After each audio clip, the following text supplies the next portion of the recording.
Hello, and welcome to Esoterica and Nonsense, a podcast where we discuss myths, legends, folktales, fairy tales, supernatural phenomenon, and religions from around the world.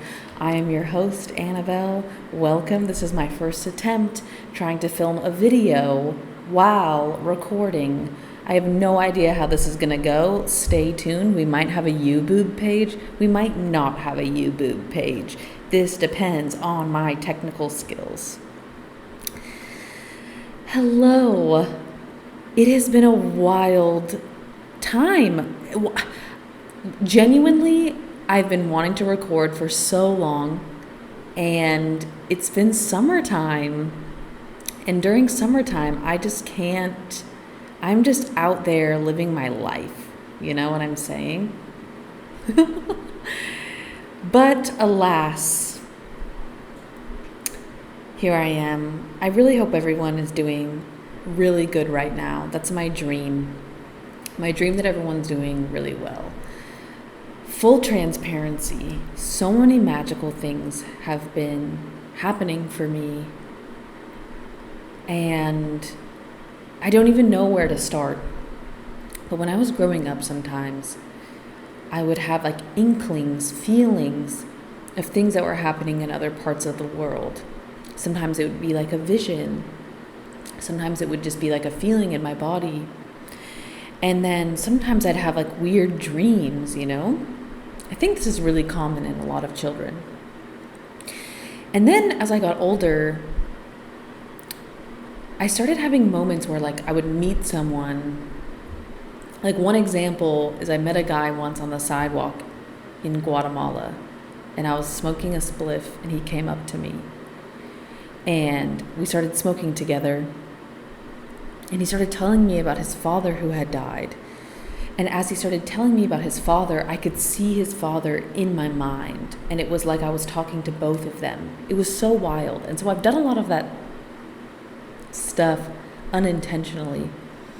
And this summer, I've been putting more attention into those gifts and abilities, and things have been blossoming for me. And I've been able to make contact with members of my own family who need help and other people's family members. I don't necessarily recommend this to everyone because this can be really dangerous. Opening yourself up to the spirit world. But I've taken a lot of time honing in on these skills, and yeah, I don't know. That's what's been going on for me. I just wanted to share that. However, today, the topic of this episode is deer, because I had a magical circumstance arise. When I was back in California a couple weeks ago, I saw a lot of deer, which is normal. I see a lot of deer in the Berkeley area always, but on this particular trip, every single night I saw the same 3 deer. They were young adolescent deer. And then, after returning to Mexico, I had a dream about a friend's dog. And she's getting really old and may not live for much longer. And in this dream, she was cuddling with me. And the next morning I thought, oh, I need to take her home, because I was staying at some random person's house in my dream. So I took Pippa, the dog, I took Pip. We were leaving the house, and inside the house there was deer poop. And so she started eating all of this like deer poop, and I was like, girl, don't eat the poop. So I grabbed her and I took her outside. And I thought to myself, like, oh, like, this isn't good that she's, like, eating all this poop, and it just looked really old. But then I realized, like, why is there deer poop in the house? That's weird that there was a deer inside of their house. And so then when I woke up, I remember thinking, like, I need to do some research on deer. However, then, the same day, my good friend, Bisaraja Teodora Melakova, sends me a message. And she tells me that she had had a dream that I was at her house, and I woke her up from a nap, and I was in her house with a stag. And I was calmly standing next to this giant deer. And I was like, babe, look. And I was standing with this deer. So I knew it was a sign. So here we are. We're going to do an episode on deer. Let's have some water and let's dive in.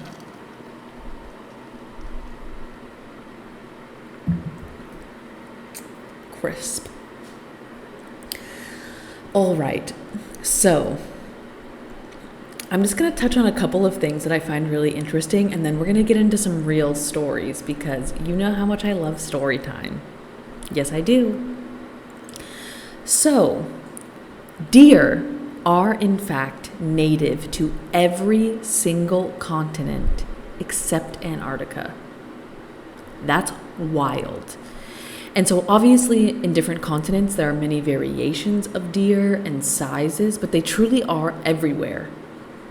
Fun fact, the English word deer is derived from the Old English word dior and the Middle English der, meaning wild animal. I found this interesting because the root of the word deer simply means wild animal. And so I think that's really interesting that now this word is specific to deer. Because to me that indicates that it really is like a symbol, an emblem of like the wildness of nature. And I feel like that is really true. You can't really domesticate deer very well. They are wild. And they're very at peace. They're very serene. I feel like they represent a very serene part of nature. Okay, but we're going to get into that in a second. So, also, kind of on the same note, there are many Germanic and Nordic languages that use an ancient root variation meaning animal. So even in other like Germanic languages, again, the root of their word deer means simply animal. Also, another fun fact is that in the Irish language, the name Oscar comes from the root os, meaning deer, and the root cara, meaning friend. So the name Oscar in the Irish language means dear friend. Like, what? This is so, I never knew any of this. It's so wild. So, like, it is very common in almost every culture that deers have some kind of connection with the supernatural world, the otherworld, and or the fairy realm.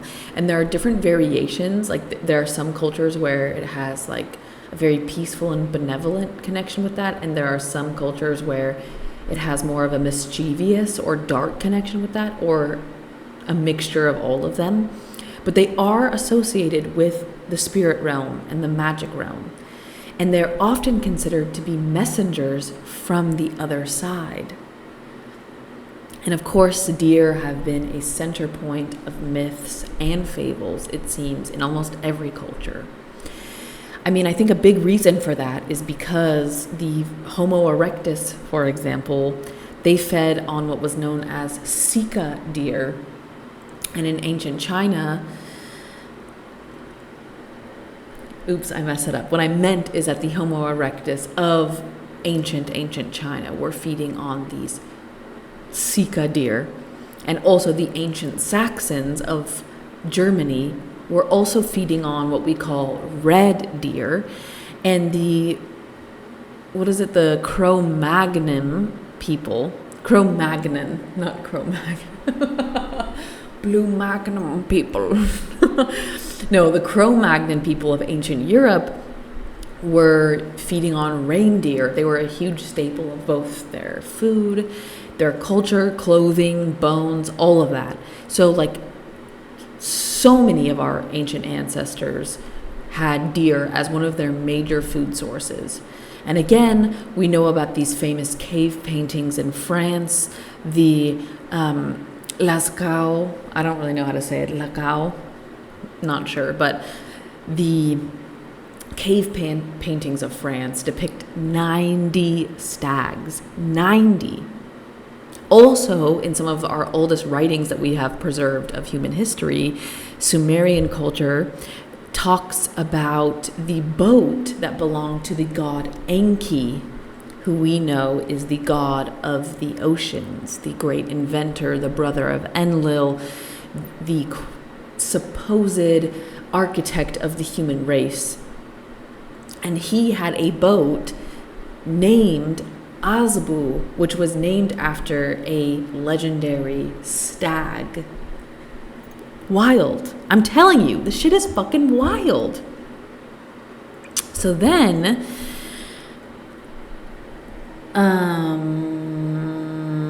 oh, right. Sorry, my notes are confusing me. I don't know if any of you have seen the film Princess Mononoke, but there is a really interesting and beautiful depiction of a forest spirit in that film. And it is a deer in essence, but it's actually like the spirit, and around it life grows. And this isn't far off from the more ancient belief in Japanese Shintoism that deers were believed to be messengers of the gods and spirits living in physical form, looking over the world.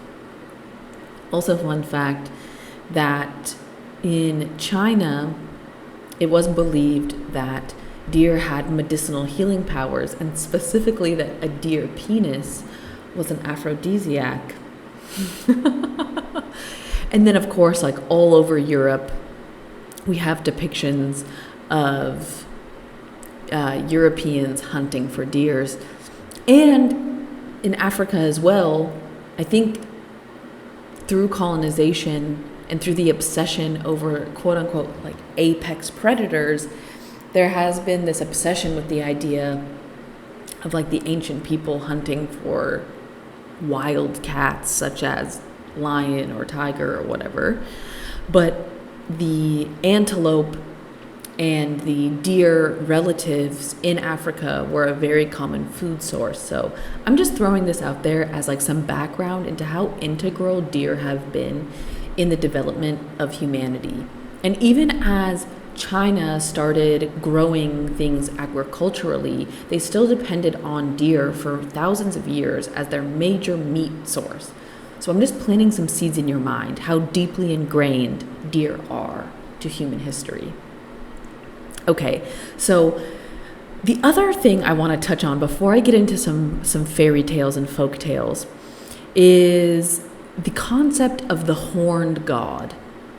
So this is obviously like a little bit more modernized because this is considered like a Wicca belief, but you know, a lot of Wicca things draw from more ancient concepts. And I found it really interesting that the horned god, which we also kind of hear about in like Viking culture, for example, these like horned helmets. Like I think this like kind of pulls on the same idea. But the horned god is considered to be a male counterpart to the goddess, right? Which sometimes is known as Hecate or the triple goddess, this fertility goddess. And sometimes the horned god can be described as the sun god, the sacrifice god, the vegetation god. But he's most commonly referred to as the horned god. And what I find so interesting about this is that the horned god is considered to be the carrier of souls into the underworld. And this seems to be a theme in many ancient culture. And yeah, I just thought that was of note. I just wanted to throw that in there. Okay, so let's talk about some different deer deities, deer stories in different cultures. So the first one that I want to mention is the deer lady or the deer woman.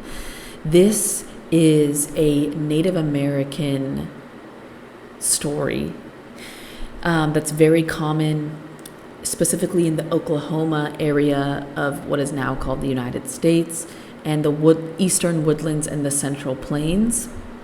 She is mentioned by the Lakota people.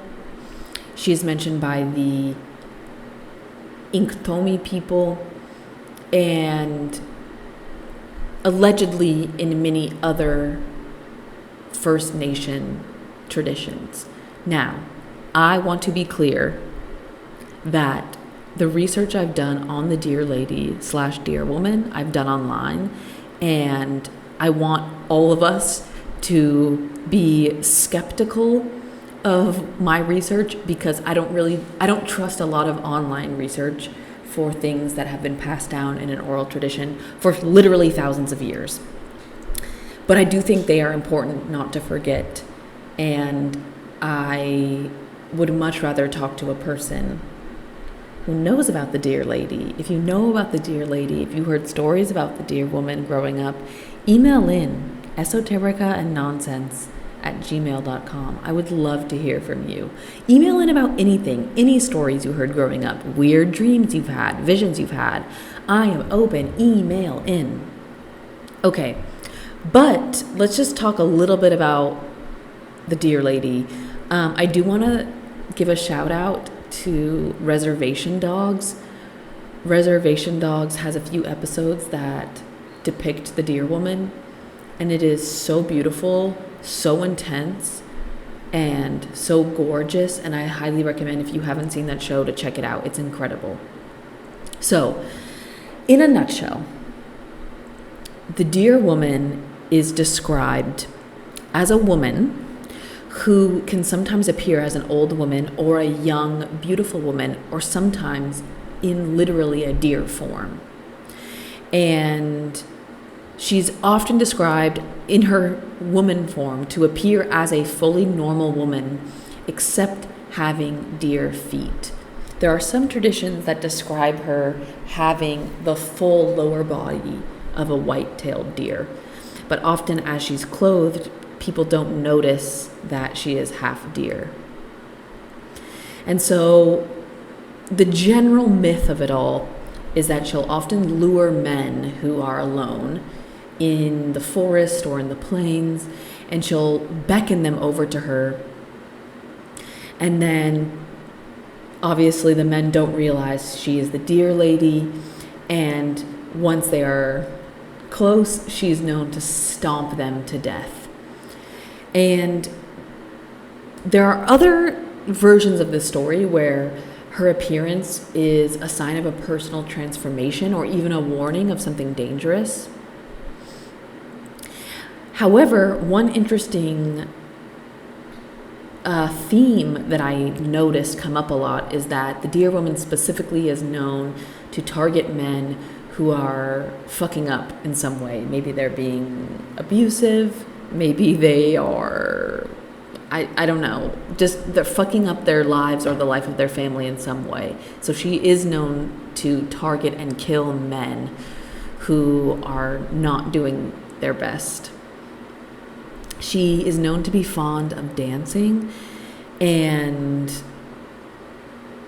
there are stories of her coming to communal dances unnoticed and will dance among everyone and disappear without anyone noticing. And there are stories as well that she can be banished through the use of tobacco and prayer.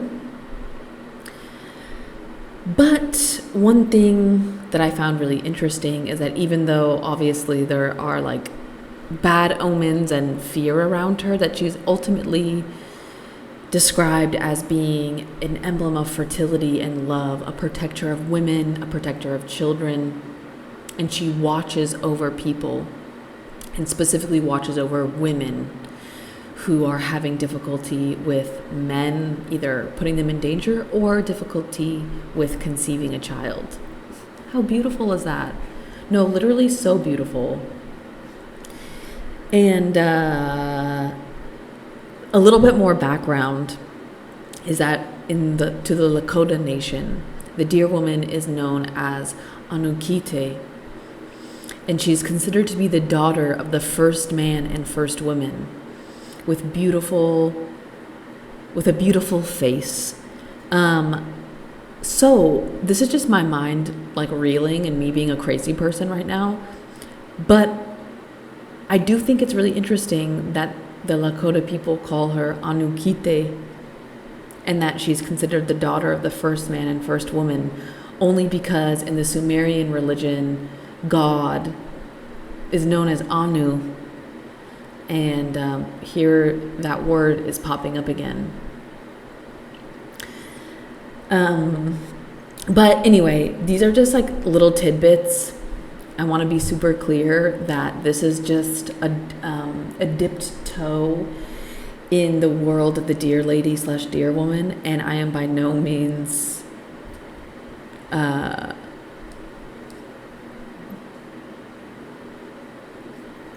it. I don't know where my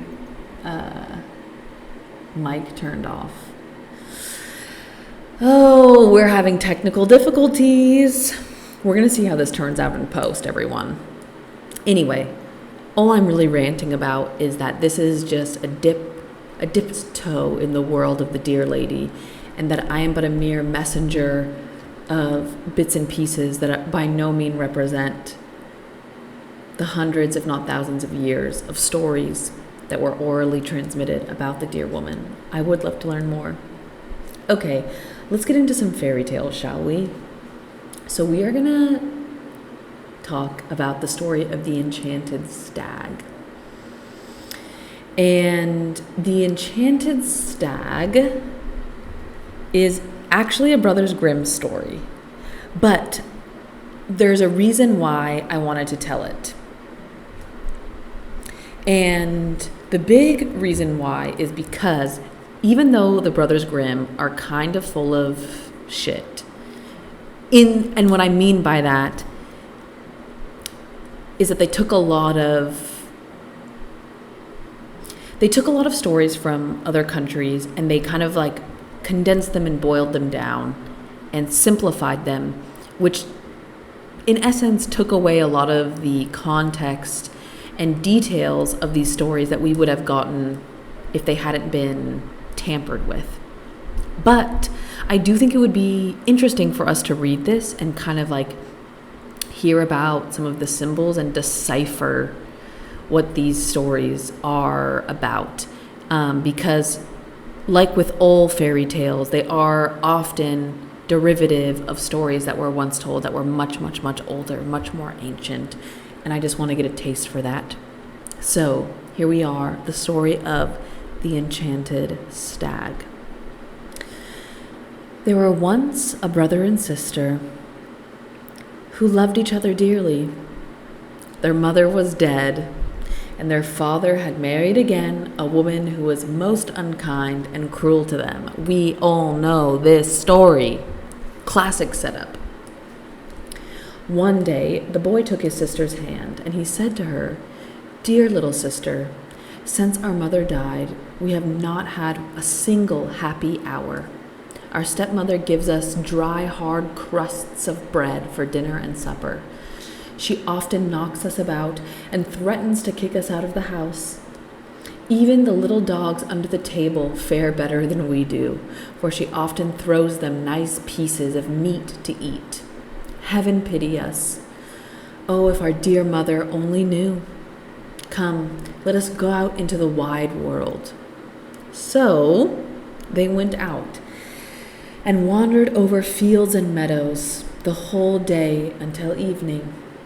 At last they found themselves in a large forest. It began to rain, and the little sister said, "See, brother, heaven and our hearts weep together." At last, tired out with hunger and sorrow and the long journey, they crept into a hollow tree, laid themselves down, and slept until morning. When they awoke, the sun was high in the heavens and shone brightly into the hollow tree. So they left their place of shelter and wandered away in search of water. "Oh, I am so thirsty," said the boy. "If we could only find a brook or a stream." He stopped to listen and said, "Stay, I think I hear a running stream." So he took his sister's hand, and they ran together to find it. Now, the stepmother of these poor children was a wicked witch. She had seen the children go away and followed them cautiously like a snake. She had bewitched all the springs and streams in the forest. The pleasant trickling of a brook over the pebbles was heard by the children as they reached it, and the boy was just stooping to take a drink when the sister heard, in the babbling of the brook, Whoever drinks me, a tiger soon will be. She cried quickly, "Stay, brother, stay. Do not drink, or you will become a wild beast and tear me to pieces." Thirsty as he was, the brother conquered his desire to drink at her words and said, "Dear sister, I will wait till we come to a spring." So they wandered farther, but as they approached, she heard the bubbling spring in the words, "Who drinks of me, a wolf will be." Okay, pause. I feel like being a tiger would be the coolest thing ever. And if they both drank from the stream, they could both be tigers. Am I the only one getting this? I feel like they missed a huge opportunity. Being a wolf would be cool too. They could both be wolves, and then you could drink to your heart's content. I don't really understand the issue here. I feel like this could be so cool, you guys. Come on. Okay. So now here we are at the second stream. Now the stream is saying, "Who drinks of me, a wolf will be." So the sister says, "Brother, I pray you, do not drink of this brook. You will be changed into a wolf and devour me." Come on. Again, the brother denied himself and promised to wait. But he said, "At the next stream, I must drink. Say what you will. My thirst is so great." Yeah, dude, you should have just drank at the tiger stream. Be a tiger. That would have been awesome. So, not far off ran a pretty streamlet, looking clear and bright. But here, also in its murmuring waters, the sister heard the words, "Who dares to drink of me, turned to a stag will be." Honestly, not too bad. I would take a stag. I'll take a stag. I think the brother's going to take the stag too. Vamos a ver.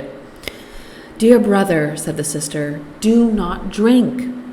But she was too late, for her brother had already knelt by the stream to drink, and as the first drop of water touched his lips, he became a fawn. How the little sister wept over the enchanted brother, and the fawn wept also.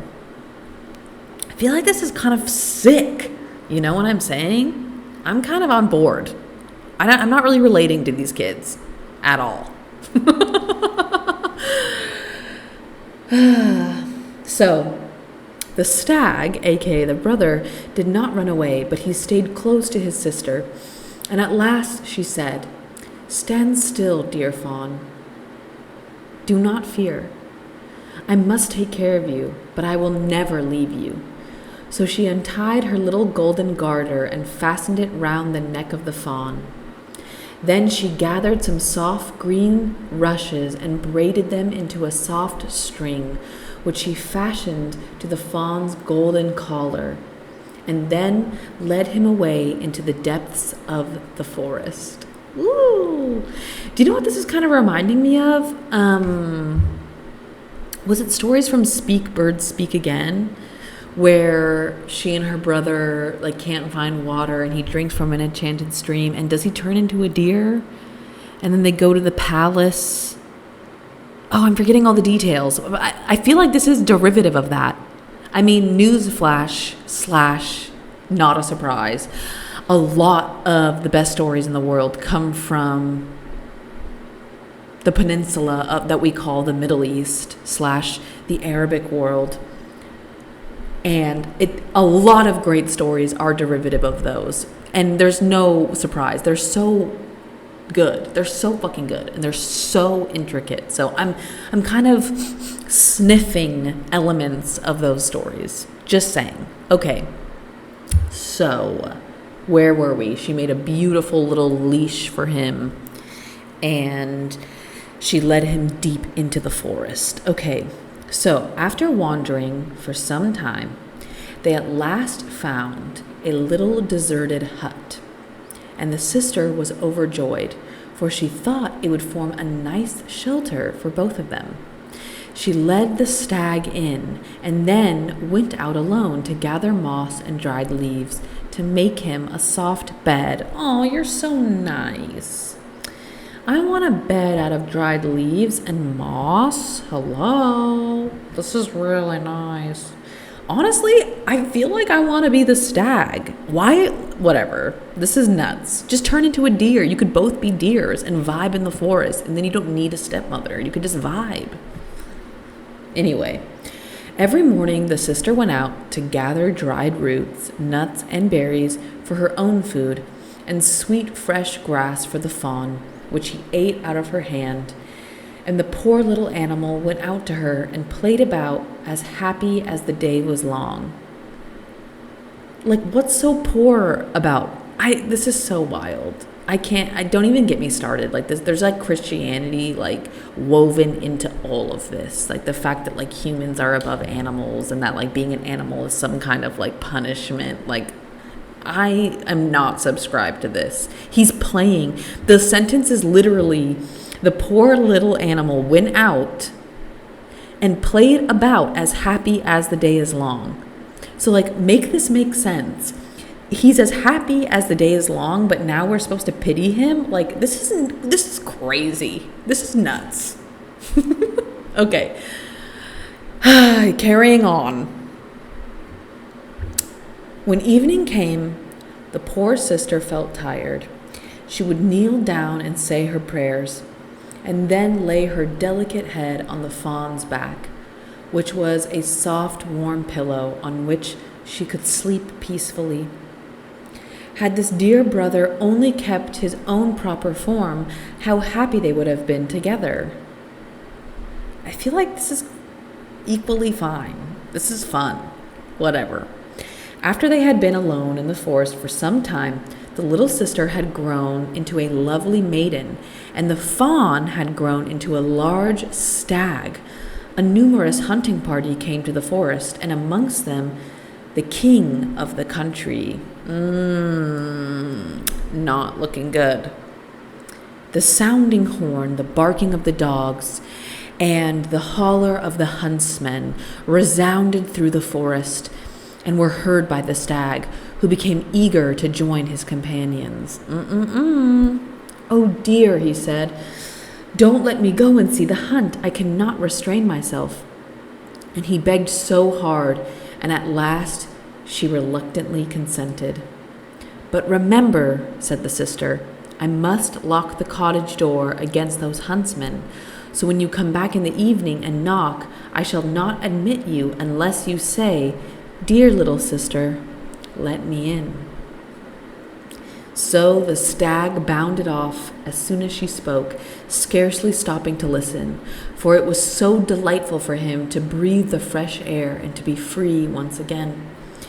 He had not run far when the king's chief hunter caught sight of the beautiful animal and started off in chase of him. But it was no easy matter to overtake such rapid footsteps. Once, when he thought he had a safe shot, the fawn sprang over the bushes and disappeared. As it was now nearly dark, he ran up to the little cottage, knocked at the door, and cried, dear little sister, let me in. The door was instantly opened, and oh, how glad his sister was to see him safely resting in his spot, his little pleasant bed of moss and leaves. That's very nice. Okay. So, where was I? Here we go. A few days after this, the huntsmen were again in the forest. And when the fawn heard the holler of the huntsman, he could not rest in peace, but begged his sister again to let him go. She opened the door and said, I will let you go this time, but pray do not forget to say what I told you when you return this evening. The chief hunter very soon espied the beautiful fawn with the golden collar, pointed it out to the king, and they determined to hunt it. I can't stand hunting for sport. Like, that animal is so beautiful, so I have to kill it. Like, what are you smoking? Probably opium. They're probably smoking opium, dude. They're probably doing coke. They're railing lines of coke and smoking opium. That's probably what's happening. This is Europe. This is Imperial Europe. Okay. And they don't drink water. They only drink ale and bread. Oh my God. Okay. So the king and his huntsmen chased the stag with all of their skill until evening. But he was too light and nimble for them to catch, till a shot wounded him slightly in the foot, so that he was obliged to hide himself in the bushes. And after the huntsmen were gone, he slowly limped home. He got too comfortable. One of them, however, determined to follow him at a distance and discover where he went. What was his surprise to see him go up to a door and knock, and to hear him say, "Dear little sister, let me in." The door was only opened a little way and quickly shut, but the huntsman had seen enough to make him full of wonder when he returned and described to the king what he had seen. "We will have one more chase tomorrow," said the king, "and discover this mystery." In the meantime, the loving sister was terribly alarmed at finding the stag's foot wounded and bleeding. She quickly washed off the blood, and after bathing the wound, placed healing herbs on it and said, "Lie down, dear brother, on your bed. And dear fawn, the wound will soon heal if you rest your foot." We all know what's going to happen. He's going to be like, "I want to go run around tomorrow, please." So in the morning, the wound was so much better that the fawn felt that the foot was almost strong as ever. And so, when he again heard the holler of the huntsman, he could not resist. "Oh, dear sister, I must go once more. It will be easy for me to avoid the hunters now, and my foot feels quite well. They will not hunt me unless they see me running, and I don't mean to do that." Bro, no. Just go out a different day when they're not hunting. Hello? But his sister wept and begged him not to go. Thank you. If they kill you, dear fawn, I shall be alone here in the forest, forsaken by the whole world. And I shall die of grief," he said, "if I remain here listening to the hunter's horn." Oh, come on, drama queen. So at length, his sister, with a heavy heart, set him free, and he bounded away joyfully into the forest. As soon as the king caught sight of him, he said to the huntsman, "Follow that stag about, but don't hurt him." So they hunted him all day. But as the approach of the sunset came, the king said to the hunter who had followed the fawn the day before, "Come and show me the little cottage." So they went together, and when the king saw it, he sent his companion home, and went on alone so quickly that he arrived there before the fawn, and going up to the little door, knocked and said softly, "Dear little sister, let me in." As the door opened, the king stepped in, and in his great astonishment saw a maiden more beautiful than he had ever seen in his life standing before him. But now, frightened, she felt to see instead of her deer a little fawn.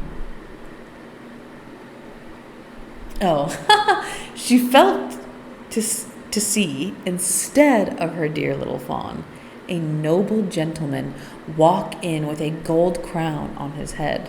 Come up. However, he appeared very friendly, and after a little talk he held out his hand to her, and he said, "Wilt thou go with me to my castle and be my dear wife?" "Ah, yes," replied the maiden, "I would go willingly, but I cannot leave my dear fawn. He must go with me wherever I am." Okay, pause. I know that this is a fairy tale, and this is a come up that a king is asking to marry her, but not to be a hater, this is also a European king. He probably has never drank water in his life. He's probably super fucking classist and a terrible man. And he's probably railing lines of cocaine. Is that, maybe that's just me, but I will, sorry, I just flicked my microphone with my nail. My bad, sorry guys. I will suspend disbelief for this beautiful fairy tale of the golden stag, so I will continue. The king replied, "Your stag shall remain with you as long as you live, and I will never ask you to forsake him." While they were talking, the fawn came bounding in, looking quite well and happy. Then his sister fastened the string of his rushes to his collar, took it in her hand, and led him away from the cottage in the wood to where the king's beautiful horse waited for him. The king placed the maiden before him on his horse and rode away to his castle, the fawn following by their side. Soon after, their marriage was celebrated with great splendor, and the fawn was taken in the greatest care, and played where he pleased or roamed about the castle grounds in happiness and safety. In the meantime, the wicked stepmother who had caused these two young people such misery supposed that the sister had been devoured by wild beasts and that the fawn had been hunted to death. Therefore, when she heard of their happiness, such envy and malice arose in her heart that she could find no rest till she had tried to destroy it. This fucking bitch. She and her ugly daughter, whoa. Okay, she and her ugly daughter came to the castle when the queen had had a little baby, and one of them pretended to be a nurse, and at last got to the mother and child and took them into her power. This fucking bitch. They shut the queen up in the bath and tried to suffocate her, and the old woman put her own ugly daughter in the queen's bed so that the king might not know she was away. She would not, however, let him speak to her, but pretended that she must be quite quiet. The queen escaped from the bathroom, where the wicked old woman had locked her up, but she did not go far, as she wanted to watch over her child and the little fawn. For 2 nights, the baby's nurse saw a figure of the queen come into the room and take up her baby and nurse it. Then she told the king, and he determined to watch himself.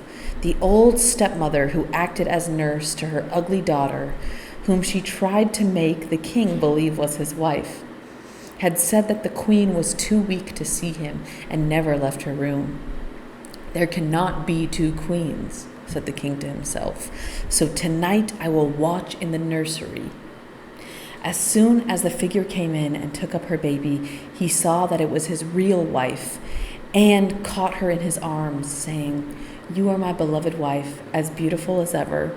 Right, you're hot, so I love you. No, but she's cool. We love her. She's hella nice. She's hella nice. The wicked witch had thrown her into a trance, hoping she would die, and that the king would then marry her daughter instead. But on the king speaking to her, the spell was broken, convenient, and the queen told the king how cruelly she had been treated by her evil stepmother, and on hearing this, the king became very angry. He had the witch and her daughter brought to justice. They were both sentenced to die. Classic. The daughter was to be devoured by wild beasts, and the mother was to be burnt alive. Yes, fitting. No sooner, however, was she reduced to ashes than the charm which held the queen's brother in the form of a stag was broken. He recovered his own natural shape and appeared before them a tall, handsome young man. After this, the brother and sister lived happily and peacefully for the rest of their lives. I would love to hear an alternate version of this story where the evil stepmother is actually a sorceress and the kids have been programmed with like Christian ideology, so they think she's evil and they fear her, but in fact she's actually an ancient healer. And she's still sentenced to death because she practices witchcraft. I would love like that version of the story. Okay. That's how my mind works. That was actually very cute though, and I did really hear a lot of elements of that story that reminded me of the stories from Speak Bird Speak Again. I can't remember the name. But there was a lot of similarities, and it was a good story. Okay, so now I would love to talk about the story of the Banyan deer. This is a Buddhist story about one of Buddha's incarnations. And I actually do want to do a shout out. There is a story known as the Deer of 9 Colors. And I was trying to find a version of that story, the original version, and I was having trouble finding like the elongated version, but there is an animation of it that isn't super faithful to the original folktale, but I highly recommend you looking it up on YouTube. It's called The Deer of 9 Colors, I think. And I think it was made in like the 70s or the 80s. And it's in Cantonese, I believe, but you can put subtitles on it in English. It's incredible. It's so beautiful. And it touches on this magical incarnation of Buddha, who is in this life a deer. So here we go. This is the story of the Banyan deer. Once, the Buddha was born as a Banyan deer. When he was grown, he became leader of the herd.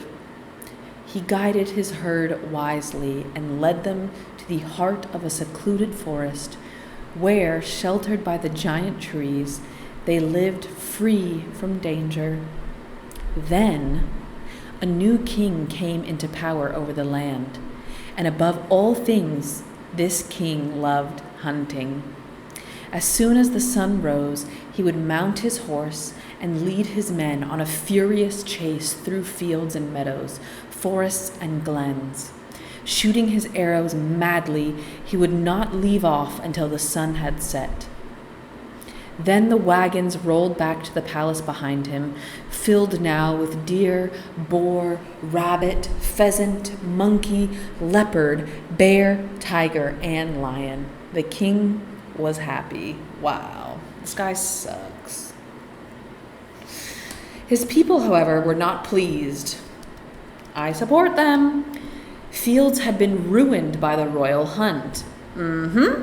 Farmers and merchants had been forced to leave off their work in order to beat the jungles and drive the hidden beast towards the waiting king and his men. So this guy isn't even really hunting. All the merchants and farmers have to like shoo the animals in his area. This guy sucks. Wow. Because of this, affairs of the state lay unattended. Wow, this guy's a little baby back bitch. The people determined to bring all of this to an end and devised a simple plan. They built a stockade deep in the forest. We'll trap a herd or two of deer in this stockade, they said. Then the king can hunt all he wants and let him hunt to his heart's content. He won't ruin our fields or force us to leave our shops, and let him be happy. This guy sucks. The stockade was then built, and 2 herds of deer were driven within its walls. The gates were closed, and the delicate animals, charging and wheeling in frantic circles, sought some way out, but there was none. Exhausted at last, they stood trembling, awaiting their fate. The men left happily to tell the king of their success. One of the herds that had been captured was the herd of the Banyan deer. The Banyan deer, who again is Buddha, walked among his herd. Sunlight played on his many branched antlers. His black eyes shone and his muzzle was wet. The blue sky is overhead. Green grass grows at our feet, he told the others. Do not give up. Where there is life, there is hope. I will find a way. And so he strove to ease their fears. Soon the king arrived to view the newly captured herds. He was pleased. He strung his bow in preparation for the hunt. This isn't hunting. Oh my God, this guy, I'm so sick of this man. Noticing 2 deer kings below, he said, the leaders of both herds are magnificent animals. No one is to shoot them. They shall be spared. Then, standing on the wall, looking down over the stockade, he sent his arrows flying into the milling herds. The deer became frantic. Racing wildly, they injured one another with horns and hooves as they sought to escape the deadly rain of arrows. And so it went. Every few days, the king and his courtiers would return to the stockade, and every few days, more and more of the gentle deer were killed. Many others were wounded by the flying arrows. Still, others were injured in the effort to escape. This is so despicable. I'm despict. Okay. The king of the Banyan deer met with the leader of the other herd. Brother, he said, shaking his antlered head sadly, we are trapped. I've tried every other way, but all are barred against us. The pain our subjects suffer is unbearable. As you know, when the arrows fly, many get badly hurt just trying to stay alive. Let us hold a lottery. Each day, all the deer, 1 day from your herd, 1 day from mine, must pick a straw. Then the one single deer on whom the lottery falls will go stand near the wall just below the king. That one deer must offer itself to be shot. It is a terrible solution, but at least this way we can keep from needless injury and pain. The leader of the other herd agreed. The next day, when the king and his courtiers arrived, they found one trembling deer standing directly below them. Its legs and body were shaking, but it held its head high. What is this? Said the king. Ah, I see. These are noble deer indeed. They have chosen that one deer alone shall die, rather that they should all suffer from our hunt. Those deer kings have wisdom. A heaviness descended on the king's heart. We will accept their terms, he announced.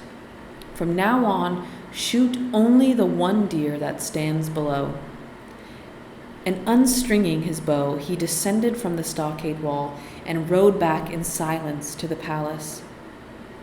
That night, the king tossed and turned, a radiant deer pacing through his dreams. One day, the lot fell on a pregnant doe. She went to her king, the leader of the other herd, and said, I will willingly go and fulfill the lottery once my fawn is safely born. But if I go now, both I and my unborn child will die. Please spare me for now. I do not ask for myself, but for the sake of the child that is soon to be born. But the leader of the herd said, The law is the law. I cannot spare you.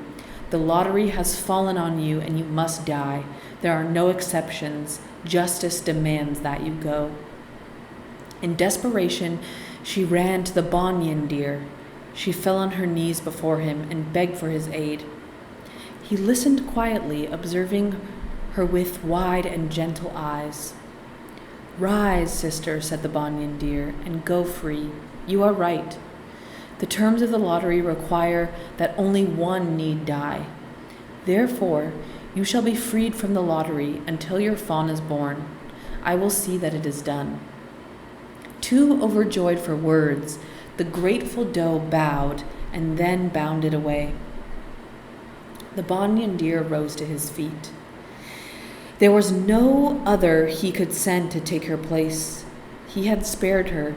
Therefore, he himself must replace her. How could it be otherwise? He walked calmly with great dignity through his browsing herd. They watched him as he moved among them, his great curving antlers and strong shoulders, his shining eyes and sharp black hooves, all reassured and comforted them. Never had their Banyan deer king let them down. Never had he abandoned them. If there was a way, he would find it. If there was a chance to save another, he would take it. Not once had he lorded it over them. He was a king indeed, and his whole herd took comfort in his presence. The courtiers were waiting with bows drawn atop the stockade. When they saw that it was the deer king who had come to stand below, they called out, "O king of the Banyan deer, you know our king has spared you. Why are you here?" "I have come so that the two others need not die. Now shoot, you have your work, and I have mine." But lowering their bows, they sent a message to the king. "Your Majesty, come with all speed to the stockade." Not long after the king arrived, riding like the wind with his robes streaming behind him. "What is this?" he called. "Why have you summoned me?" "Come, Your Majesty," his men called. "Look." The Banyan deer stood below, and then the deer king and the human king looked at one another. "Banyan king," said the king of men at last, "I know you. I have seen you gliding through the forest of my dreams. Why are you here? Have I not freed you from my hunt?" "Great king," replied the Banyan deer, "what ruler can be free if the people suffer? Today a doe with a fawn asked for my aid. The lottery had fallen upon her, and both she and her unborn fawn were to die. The lottery requires that only one shall die. I shall be that one. I shall take her place. The lottery shall be fulfilled. This is my right and my duty as king." Yeah, this fucking human king could never. This baby back bitch of a man could never put him in his place, dear king. I'm obsessed. A stone rolled from the king's heart. "Noble Banyan deer," he said, "you are right. A king should care for the least of his subjects. It is a lesson I have been long in learning, but today, through your sacrifice, you have made it clear to me. So I should give you a gift, a teacher's fee for the lesson you have taught me. You and your whole herd are freed. None of you shall be hunted again. Go and live in peace." But the Banyan deer said, "Great king, that is indeed a noble gift, but I cannot leave yet. May I speak further?" "Speak on, noble deer," said the human king. "O king of men, if I depart to safety with my own herd, will not that mean that the remaining herd shall simply suffer all the more? Each day you shall kill only them. They will have no respite. A rain of arrows will fall upon them. While I desire above all things the safety of my people, I cannot buy it at the cost of increasing the suffering of others. Do you understand?" The human king was stunned. "What?" he exclaimed.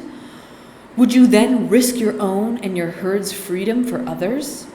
"Yes," said the Banyan deer, "I would. I will. Think of their anguish, great king. Imagine their sufferings, and then let them go free." The king of men paused, and he pondered. At last he lifted his head and smiled. "Never have I seen such nobility or such resolute concern. How can I refuse you? You shall have your wish. The other herd shall go free. Now, can you go off with your own herd and be at peace?" But the Banyan deer answered, "No, great king, I cannot. I think of all the other wild four-footed creatures. Like them, I have lived my life surrounded by dangers and fears. How could I live in peace, knowing the terrors they must endure? I beg you, mighty king, have pity on them. There can be no peace unless they too are free. The king of men was again astonished. Yeah, of course he was. He's a fucking idiot. God, just stop being such an asshole, bro. The king of men had never imagined such a thing. He had never imagined that a deer could be a clairvoyant, awakened being with feelings. Like, I am so sick of this man. He thought, and slowly the truth of the Banyan deer's words grew clear to him. It was true, he realized. There was no real peace unless its benefits extended to all. You are right, great deer, said the king of men at last. Never again in all my realm shall any four-footed creature be slain. They are all freed from my hunt. Rabbit, boar, bear, lion, leopard, tiger, deer, all. Never again shall they fall to my huntsman's arrows. So, my teacher, have you now found peace? But the Banyan deer said, no, great king, I have not. I'm obsessed. I'm obsessed with the Banyan deer. This is the correct answer. No, I'm not fucking pleased. You're still a dick. I can't wait to hear what he says. Okay. What my lord of the defenseless ones of the air, the birds, great king, live surrounded by a net of danger. Stones and arrows shall greet them now whenever they fly. They shall fall from the skies like a rain throughout your kingdom. They shall know such suffering as can hardly be imagined. O great king of humans, I beg you, let them go free. Release them also. Great one, said the king of men, you drive a hard bargain and are determined, it seems, to make farmers of us all. But yes, I shall free the birds. They may now fly freely throughout my realm. No man shall hunt them again, and may they build their nests in peace. Now are you satisfied? Are you at least at peace? Great king, answered the Banyan deer. Oh my God, my king, my king. Think, if you will, of the silent ones of your realm, the fish, my lord. If I do not now speak for them, who will? While they swim the lakes, the rivers, and the streams of your land, hooks, nets, and spears will be ever poised above them. How can I have peace while they abide in such danger, great king? I beg you, spare them as well. Noble being, said the king of men, tears trickling down his cheeks. Compassionate one, never before have I been moved to think in such a way, but yes, I do so agree. The fish too are of my kingdom, and they too shall be free. Freedom! Cue Mel Gibson and Braveheart. Okay. They shall swim throughout my land, and on one shall kill them again.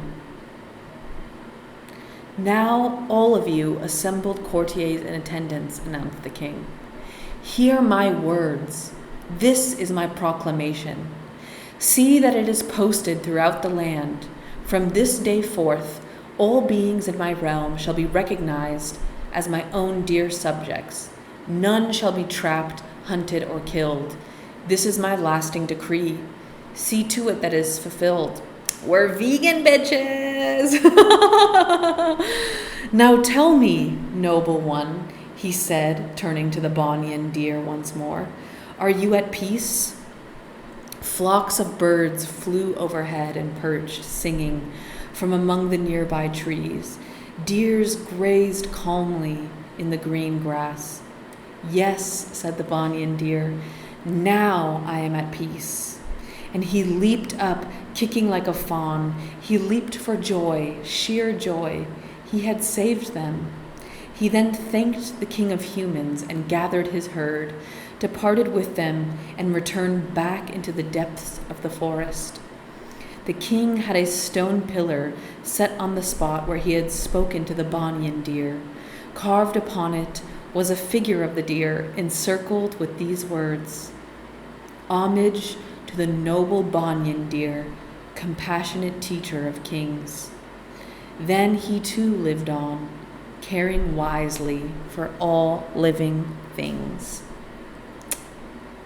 That was so sweet.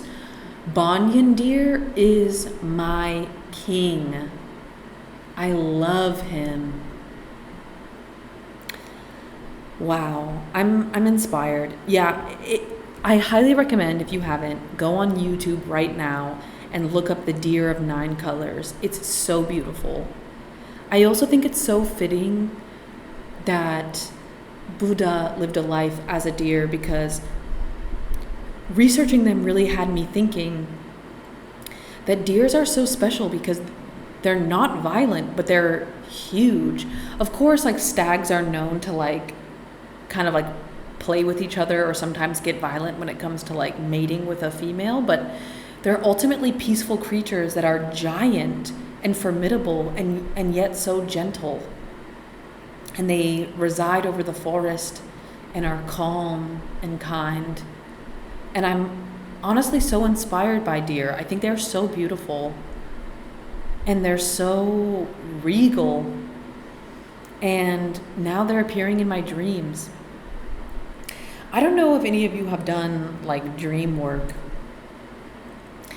but it can be really magical and interesting to ask for allyship in your dreams. You can ask for animals and or ancestors, an old pet, to accompany you in your dream world / the spirit world, to show you things and protect you and to get information from the other side.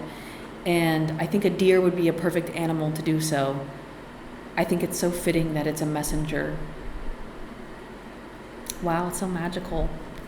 Well, there's one more story I wanted to read, but it's super fucking long. So we're going to save that for next week. But next week we are going to hear about what the rose did to the cypress. I hope that wherever you are taking really good care of yourself, that you're drinking water, and doing whatever it is that makes you happy. Life is way too short. And if you aren't laughing to the point of pissing your pants, it's time to pivot. If you're not having fun every day, it's time to pivot, because you deserve the best out of life. You deserve happiness. You deserve fun.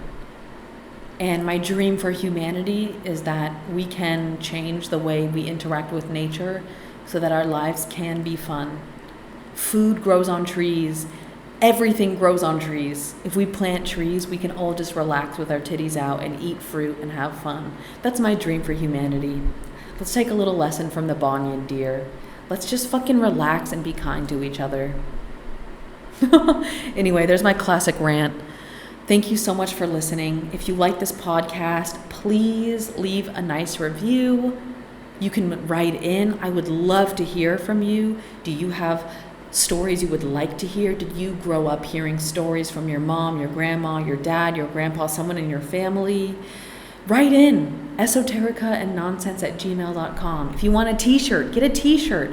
There's a link in the show notes that you can get yourself a t-shirt for Esoterica and Nonsense. I have nothing but love for you.